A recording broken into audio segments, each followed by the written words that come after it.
Pour cette première vidéo sur les tables de routage, nous allons nous intéresser sur cette carte de réseau au routeur numéro 1. Nous voyons sur cette carte que le routeur numéro 1 possède trois interfaces réseau.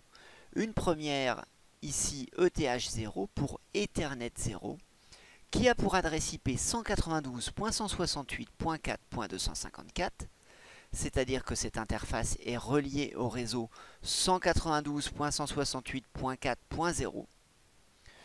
Une deuxième interface réseau ETH1 pour Ethernet 1, qui a pour adresse IP 176.10.0.1, c'est-à-dire qu'elle est reliée au réseau 176.10.0.0. Et enfin, une dernière interface réseau, ETH2 pour Ethernet 2, qui a pour adresse IP 172.168.0.254. Elle est donc reliée au réseau 172.168.0.0. Alors, cela veut dire que notre routeur 1 peut rejoindre directement ces trois réseaux.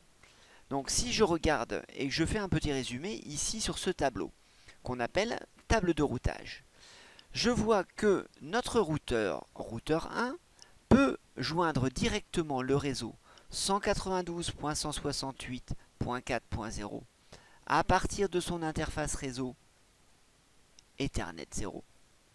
Il peut joindre directement le réseau 176.10.0.0 à partir de son interface ETH1, Ethernet 1.